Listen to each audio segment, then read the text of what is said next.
Muy buenos días al Magisterio de Bogotá, de Cundinamarca, de Colombia y de todas las partes del mundo que nos sintonizan por los diferentes medios electrónicos de Encuentros Pedagógicos, la radiorrevista de Renovación Magisterial.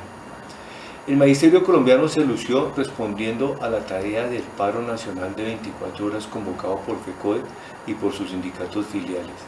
En todos los departamentos se realizaron masivas movilizaciones que recorrieron las principales calles y avenidas denunciando el pésimo servicio de salud contratado por la fiduprevisora para atender los docentes y sus familias y que niega los protocolos de tiempos para la asignación de las citas médicas, como también la entrega inmediata de los medicamentos, incumpliendo con su envío a los domicilios para los casos en que esto es necesario de hacer por su mismo incumplimiento. La negación de las programaciones de cirugías, la complicación para la aprobación de procedimientos, la no implementación total de sitios exclusivos de atención para el magisterio, pero lo que es peor, el desmonte progresivo de las clínicas para la atención de urgencias, convirtiendo esto en el paseo de la muerte. Entonces, la movilización hizo visible la exigencia al gobierno para que obligue a los prestadores a cumplir con los términos de referencia contratados y salvaguardar la vida. También se denunció el sistemático asesinato de los líderes sociales, más de 300 en lo que va corrido de este gobierno, y de los maestros, que ya suman más de 1100. El gobierno debe garantizar la vida, pero lo que se observa de manera contraria es el carácter guerrerista del gobierno de Duque, que no escatima esfuerzos en hacer trizas el proceso de paz. Debe fortalecer los acuerdos y para ello también es necesario que cumpla con todo lo allí pactado.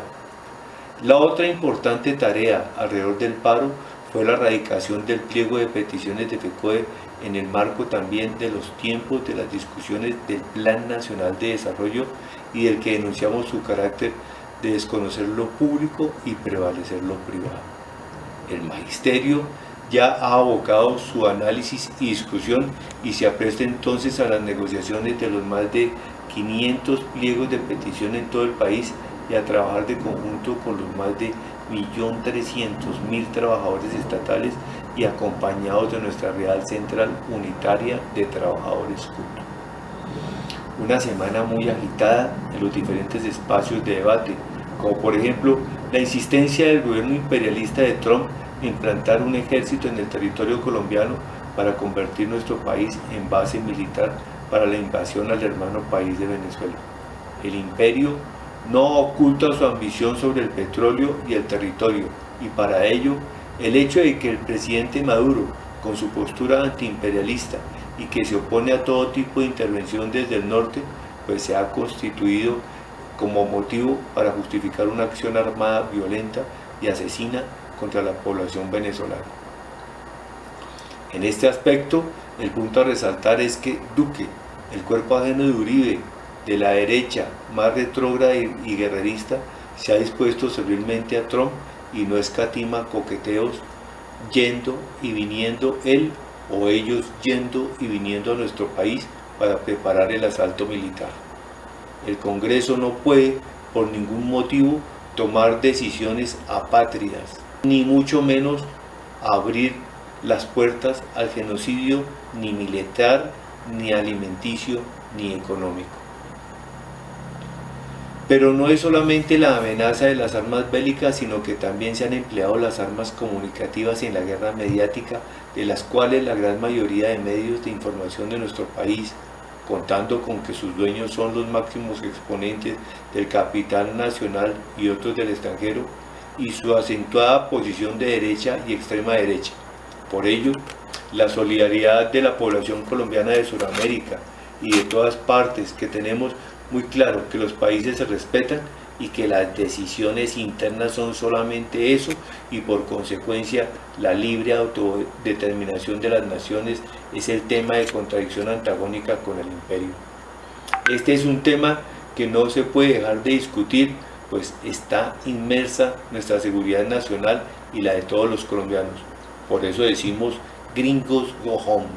gringos fuera de Venezuela y de todos los países del mundo donde tienen metidas sus narices. Pero el otro tema imposible de no hacer mención es el del asesinato del río Cauca como producto de la corrupción económica y de una ingeniería de malos cálculos dirigida al ahorro para aumentar las ganancias, poniendo en riesgo la vida, de lo cual otro ejemplo emblemático es del edificio Space, que se derrumbó porque se priorizó la ganancia por sobre la seguridad constructiva. El otro caso reciente y también escandaloso es del puente de Chirajara, pero como fue Luis Carlos Sarmiento Angulo el que lo construyó, pues no pasó absolutamente nada y el diseño constructivo, que se ahorró dinero, concluyó cayéndose y llegando la vida de 9 trabajadores. No bastó entonces con que los malos cálculos hayan colocado permanentemente en riesgo el poblador de las riberas río abajo de la represa de Hidroituango, sino que ahora le cortaron la circulación al vital líquido y llevaron a la muerte a la fauna del río y por consecuencia a la desnutrición de los colombianos humildes y pobres de sus riberas que viven de esto. Se necesita también de la solidaridad nacional para que se diga la verdad de este proyecto fallido y que se cierne como una sombra macabra sobre las poblaciones vecinas y que atenta también contra la economía y la producción de energía eléctrica, hoy en boga por la búsqueda de energías limpias. Pero valga la pena entonces, para abordar el tema ambiental de Bogotá, no nos convence Peñalosa con su cuento de que el aire capitalino está enrarecido, o mejor dicho, contaminado por culpa de la industria de Bogotá, cuando el desempleo es campante en esta gran urbe, cuando se han aumentado los índices de pobreza que ya se habían disminuido de manera importante en la administración pasada, y entonces ahora resulta que una industria inexistente es la culpable de la generación de la contaminación del aire con el aumento del porcentaje de elementos particulados. Diga la verdad, es que el mayor productor de contaminación en esta ciudad son los buses de Transmilenio, que en su grandísima mayoría son buses diésel, que de manera visible botan inmensos chorros de humo, donde su principal característica para tener ese color negro y denso es porque lleva partículas de carbón de muchas micras de tamaño, tantas que por eso es que esos humos son así de visibles. Basta con observar los laterales del piso de las troncales de Transmilenio para que se den cuenta de que tienen unas capas inmensas de carbón, o miren por debajo de los puentes por donde cruzan, donde se notan las gruesas capas que ahora tienen sus superficies. Pero el más importante vendedor de buses, Volvo, Peñalosa, acabó de comprar una gran cantidad de estos buses para reemplazar los pocos SITP provisionales que quedan después del exterminio de los pequeños propietarios del transporte en Bogotá, que hoy hacen parte de los bogotanos desempleados y pobres. Pero la medida que toma de manera apresurada es la de implementar ahora un pico y placa para los automóviles, desconociendo que la mayor parte del parque automotor de este rango tiene el sistema de silenciadores catalíticos que transforman los desechos de la explosión en agua, y complejiza la vida, pues el pico y placa lo extendió para sábados y domingos, lo que se traduce en que se paga un impuesto por menos días de rodamiento por las calles. La solución real está en la implementación de un transporte masivo, no contaminante y más eficiente, como lo es el metro eléctrico y subterráneo, y no el antiestético aéreo de Peñalosa, ni sus miles de contaminantes buses diésel de Transmilenio. Y para terminar, en Bogotá se impuso una multa por comprar una empanada en la calle de 843.000 pesos y sancionó a la señora que la vendió con una multa igual.